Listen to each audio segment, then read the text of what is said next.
Hello students. तो आइए कुछ हैलोजेंस के बारे में बातचीत करते हैं।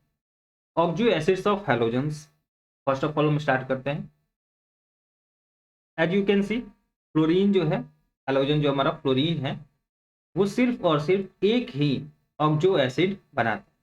ठीक है, फ्लोरीन सबसे ज़्यादा इलेक्ट्रोनेगेटिव एलिमेंट है और ये जो है सिर्फ एक ही ऑक्जो एसिड बनाता है और वो होता है HOF। ठीक है, फ्लोरीन और हाइड्रोक्सिल। ठीक है, यहाँ पर बात समझ में आ गई। इसमें जो ऑक्सीडेशन स्टेट होगा सेंट्रल एटम का, दैट इज फ्लोरीन, यहाँ पर इसका ऑक्सीडेशन स्टेट क्या होगा? +1। मतलब जितने भी +1 होंगे, ठीक है, अभी हम इनको कैटेगराइज करेंगे कि जब ऑक्सीडेशन स्टेट +1 होगा, +3 होगा, +5 होगा एंड +7। ये 4 केसेस हैं। ये कब कब होंगे अभी हम इनके बारे में डिस्कशन करेंगे। ठीक है, इतना बस आपको याद रखना है कि ऑक्जो एसिड्स, अब हैलोजेंस की जब बात करते हैं तो फ्लोरीन सिर्फ और सिर्फ एक ही ऑक्जो एसिड बनाता है जो कि है HOF। अब यहां पर बात करते हैं सबके लिए जनरलाइज्ड फॉर्म। HOF मैंने अभी भी बात की है हम लोग कि हाइपोफ्लोरस एसिड। ठीक है, HOF को हम हाइपोफ्लोरस एसिड बोलते हैं। ये अकेला है जो एक ऑक्जो एसिड है, किसका? फ्लोरीन का। ठीक, फ्लोरीन की बात करें तो इसके 4 ऑक्जो एसिड्स बनते हैं। ठीक, फर्स्ट +1 जब भी होगा, ठीक है, आप एक जनरलाइज्ड फॉर्म में इसको इस तरह से याद रख सकते हैं कि जब भी +1 ऑक्सीडेशन स्टेट होगा वो एसिड्स होंगे हाइपोहेलस। हाइपोहेलस, ठीक है। हेलस का मतलब हुआ, अगर क्लोरीन हुआ तो क्लोरस, ब्रोमीन हुआ तो ब्रोमस। ठीक है, ऐसे ही हेलस का मतलब यही होता है। जैसे हम हेलाइड, जनरलाइज्ड फॉर्म हेलाइड पढ़ते थे ऑर्गेनिक में, फिर हम इसको जब भी हम किसी एलिमेंट के बारे में बात करते थे तो ऑटोमेटिकली क्या हमारे लिए, क्लोरीन की अगर हम बात करते थे तो क्लोराइड हो गया। वैसे ही ब्रोमीन की बात करते थे तो ब्रोमाइड हो जाता था। ठीक है, ये एक जनरलाइज्ड फॉर्म है और ये स्पेसिफिक किसी एलिमेंट के लिए।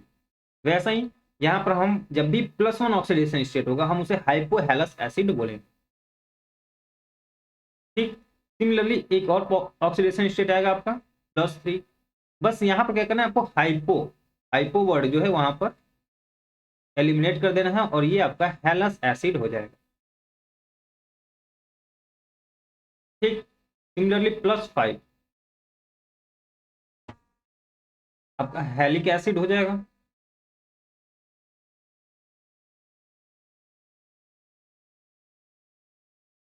हेलिक एसिड। और अगर ऑक्सीडेशन स्टेट +7 होगा आपके हेलोजन का तो ये आपके लिए हो जाएगा पर हेलिक एसिड। ये 4 कैटेगरीज हैं, इन्हें आपको एज इट इज याद रखना होगा। मैंने बताया +1 जब भी होगा तो हाइपोहेलस होगा, +3 होगा तो हाइपो वर्ड को आप हटा दीजिए, हेलस एसिड हो जाएगा। ठीक, +5 होगा तो हेलिक एसिड और +7 होगा तो पर हेलिक एसिड। यहां तक बात समझ में आ गई? चलिए, तो +1 ऑक्सीडेशन स्टेट में कौन कौन से आते हैं? +1 ऑक्सीडेशन स्टेट में आपको पता है फ्लोरीन सिर्फ एक ही बनाएगा, HOF आएगा। ठीक, क्लोरीन, ये चारों acid hypohalous, हेलस acid, हेलिक acid and पर हेलिक एसिड, ये सभी बनाते हैं। ठीक है, क्लोरीन जो है ये चारों तरह के एसिड्स बनाता है। तो एक आपका ये हो जाएगा HOCl। Next bromine and iodine, ये भी आपके हेलस, हाइपोहेलस एसिड बनाते हैं। ठीक है, तो हाइपोब्रोमस एसिड हो जाएगा एंड हाइपोआयोडस एसिड। ये चारों एसिड्स फॉर्म होते हैं +1 ऑक्सीडेशन स्टेट के। अब +3 ऑक्सीडेशन स्टेट की जब हम केस बात करेंगे तो इसमें फ्लोरीन की कोई कंट्रीब्यूशन नहीं है। ठीक है, फ्लोरीन +3 ऑक्सीडेशन स्टेट में कोई एसिड नहीं बनाता। बनाता कौन है? सिर्फ और सिर्फ क्लोरस एसिड। ठीक है, इसको हम HClO2 बोलते हैं। आप हमने अंडरस्टैंडिंग के लिए आप इसको यूज समझ लीजिए कि HO है, ठीक है, फिर Cl है और फिर ऑक्सीजन है। आप इसकी कुछ इस तरह से बना सकते हैं और इसके पास 2 लोन पेयर। वैसे एक्चुअल में इसकी जो शेप होगी वो क्या होगी, अगर इसकी हम शेप की बात करें तो वो शेप होगी बेंट, बेंट या भी शेप। केमिकल बॉन्डिंग को हमने अच्छे से पढ़ा है इसको, ठीक है। तो +3 ऑक्सीडेशन स्टेट में सिर्फ और सिर्फ क्लोरस एसिड एग्जिस्ट करता है।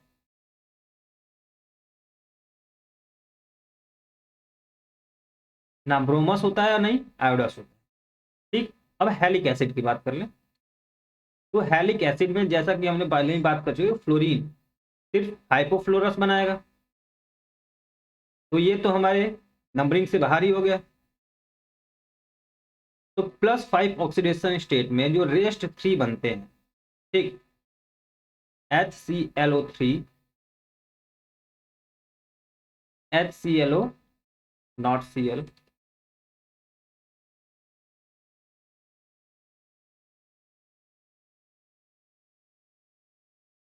HbRO3 एंड HiO3, सबका ऑक्सीडेशन स्टेट क्या है, +5 है। इसको हम क्या बोलेंगे, हैलिक एसिड, जनरलाइज्ड फॉर्म में, ठीक है। आप जब HClO3 की बात करेंगे तो ये आपका क्या हो जाएगा, क्लोरिक एसिड।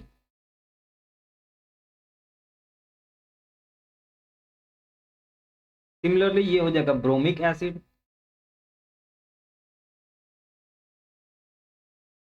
और ये हो जाएगा आयोडिक एसिड।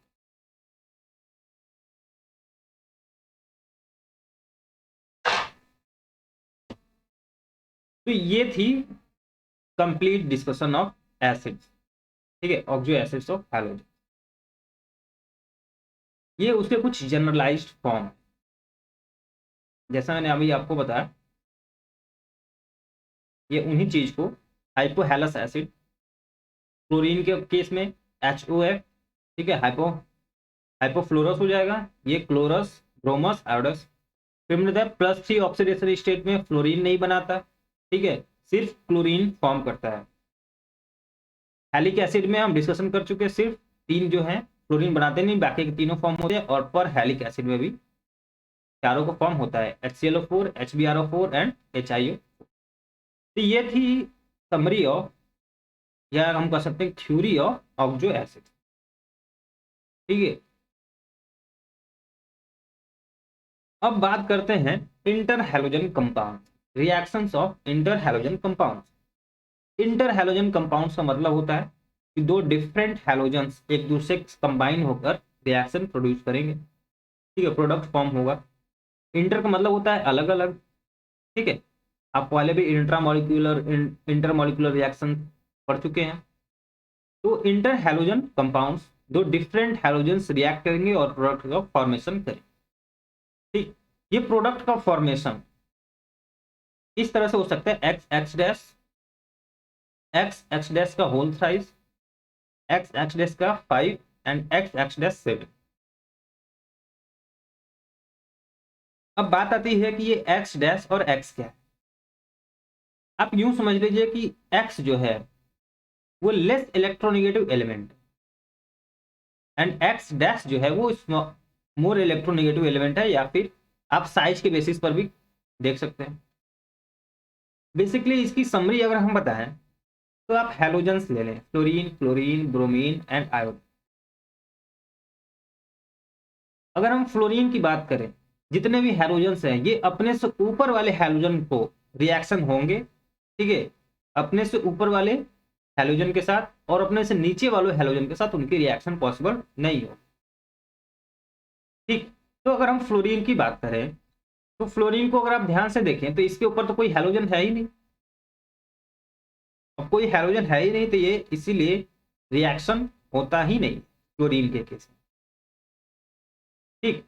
अब हम क्लोरीन की बात कर लें। क्लोरीन, क्लोरीन के ऊपर सिर्फ एक ही एलिमेंट है, दैट इज फ्लोरीन, तो ये फ्लोरीन के साथ रिएक्शन करेगा, और रिएक्शन यहां पर आपको गिवन Cl2, Cl2 और F2 का आप रिएक्शन कराएंगे। इस रेशियो का आप ध्यान दें, ये 1:1 का रेशियो है।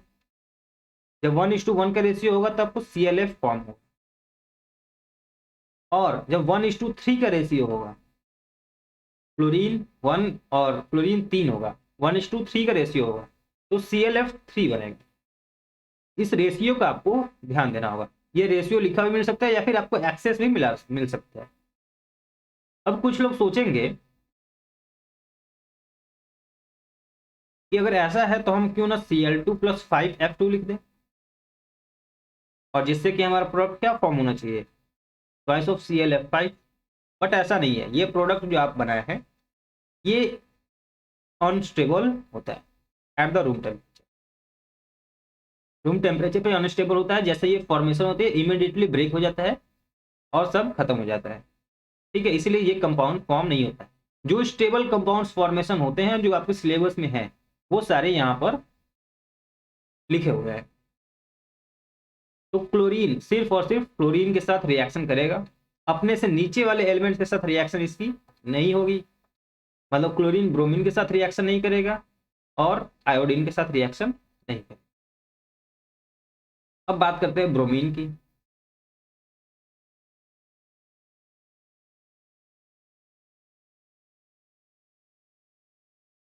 अब इस ब्रोमीन के लिए ये क्लोरीन से भी रिएक्ट कर सकता है एंड क्लोरीन के साथ भी रिएक्ट कर सकता है। ठीक है, तो यहां पर ये रिएक्शन गिवन है।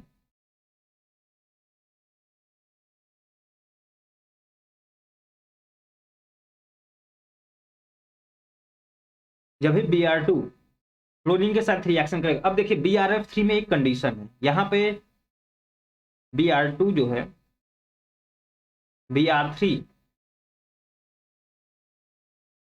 तभी बनाएगा जब ये फ्लोरीन जो है आपकी फ्लोरीन F2 जो है ये डाइल्यूट हो विथ डाइनाइट्रोजन N2। जब ये F2 डाइल्यूटेड हो डाइनाइट्रोजन के साथ तभी आपका Brf3 बनेगा, अदरवाइज ये रिएक्शन फर्दर आगे बढ़कर Brf5 फॉर्म कर लेगा। ठीक है, ये एक इंपॉर्टेंट रिएक्शन है, आप इतना ध्यान दें कि Br2 + 5F2 फिर रिएक्ट करके अगर ये डाइल्यूटेड विथ नाइट्रोजन नहीं है तो रिएक्शन करके Brf5 फॉर्म कर लेगा। ये एक इंपॉर्टेंट चीज है। सिमिलरली आप आयोडीन का देख सकते हैं, क्लोरीन के साथ है, जब 1:1 का रेशियो होगा तो ICl फॉर्म होगा और 1:3 का रेशियो होगा तो ICl3 फॉर्म। आप अगर रेशियो पे ध्यान दें तो उससे आप प्रोडक्ट का अंदाजा आसानी से लगा सकते हैं। आप प्रोडक्ट का अंदाजा कब नहीं लगा सकते, सिर्फ क्लोरीन के इस केस में Br2 + 3F2, क्योंकि जहां पर डाइल्यूटेड विथ नाइट्रोजन रहेगा डाइनाइट्रोजन, तो फिर आपका रिएक्शन कंप्लीशन के बाद BF3 फॉर्म होगा, और अगर डाइनाइट्रोजन के साथ डाइल्यूटेड नहीं है तो आपका प्रोडक्ट जो होगा वो Brf5 होगा। ये एक इंपॉर्टेंट चीज है जो आपको नोट डाउन करके रखो।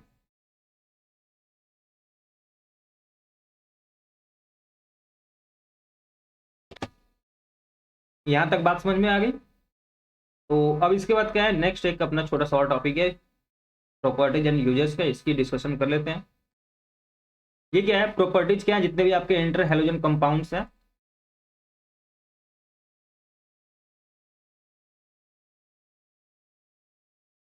वो सभी क्या है, कोवैलेंट कंपाउंड्स हैं।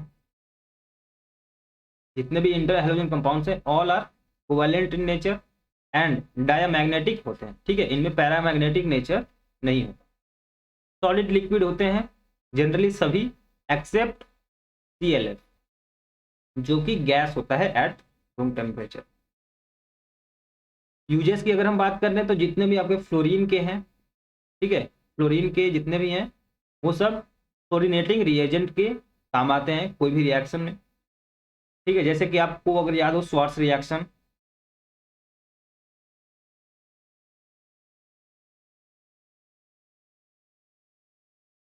तो वहां पर हैलोजन एक्सचेंज रिएक्शन में हमने पढ़ा था कि RX हो, ठीक है, और कोई भी फ्लोरीनेटिंग एजेंट हो,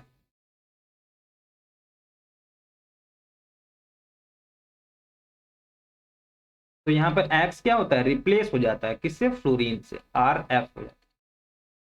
ठीक है, फ्लोरिनेटिंग एजेंट पे हम आप बात किए थे, HgF2 हो सकता है, Hg2F2।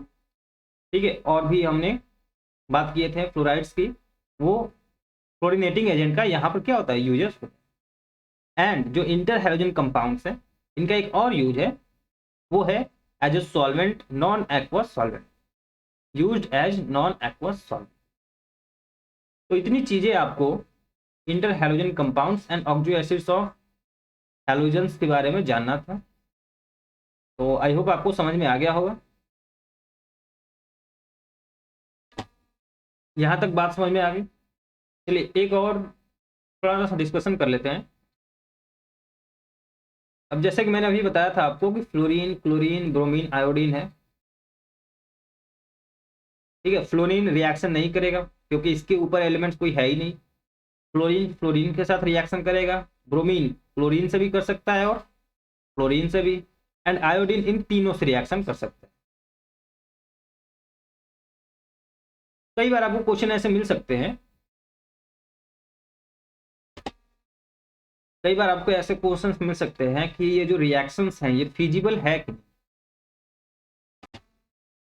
या फिर रिएक्शन छोड़ते हैं डायरेक्टली प्रोडक्ट की बात करते हैं ताकि आपको एग्जाम में काम आए। ठीक है, रिएक्शन की बात करेंगे तो फिर मैकेनिज्म भी आ जाएगा उसका, जो कि अभी आउट ऑफ सिलेबस है एग्जाम के लिए।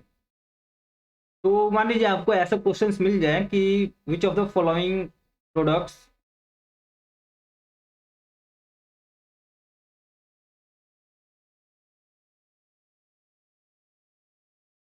Can not be formed.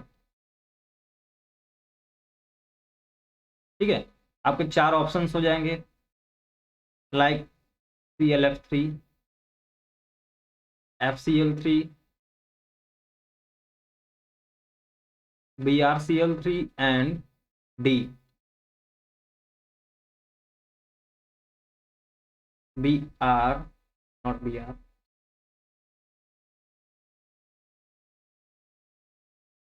ClBr। आपको इस तरह से अगर क्वेश्चंस मिल जाए तो फिर कैसे इसको सॉल्व करेंगे। तो आप अगर ध्यान से देखें तो ये रिएक्शन जो है ClF3, क्लोरीन, ये नीचे वाला एलिमेंट है। ठीक, और ये अपने से ऊपर वाले से रिएक्शन करके ClF3 फॉर्म किया है, जो कि ये फिजिबल है। ठीक है, तो ये हमारा, अच्छा कैन नॉट बी फॉर्म होगा ना, तो ये हमारा ऑप्शन नहीं होगा। ठीक है, ये तो हमारा करेक्ट है। FCl3, FCl3 की बात करें तो फ्लोरीन पहले है और ये क्लोरीन से रिएक्शन करके बनेगा, जबकि फ्लोरीन क्या है, क्लोरीन के ऊपर है, ये रिएक्शन तो फिजिबल नहीं होगी, तो ये हमारा प्रोडक्ट फॉर्म नहीं होगा। तो ये एक ऑप्शन हमारा हो जाएगा। सिमिलरली क्योंकि हमें क्वेश्चन को ध्यान में रखते हुए ऑप्शन को टिक करना है, कई बार ऐसा होता है कि आंसर्स आते हुए भी ऑप्शंस गलत टिक कर दिए जाते हैं। सिमिलरली अगर हम BrCl3 की बात करें तो Br2 प्लस Cl2 रिएक्शन हुई होगी। ठीक है, फर्स्ट क्या है, Br है और उसके बाद क्या है, Cl, तो ये ऊपर ही तो है, और ऊपर वाले से रिएक्शन हो रही है तो क्या होगी, फिजिबल होगी। और अगर हम ClBr3 की बात करें तो क्लोरीन है और Br क्या है, इसके डाउन साइड है। ठीक, तो ये अपने डाउन जो एलिमेंट्स हैं, और इस केस में देखें ClBr3 में, ठीक है ClBr3 में तो क्लोरीन हमारा क्या है, ऊपर है और ब्रोमीन नीचे है, इसीलिए यहाँ पर ये रिएक्शन जो है फिजिबल नहीं है। ठीक है, तो एक ये आपका option correct according to question. ठीक है, और मान लीजिए क्वेश्चन में अगर कैन नॉट की जगह ये कैन नॉट को हटा दिया होता और ये बोलता which of the following will be formed,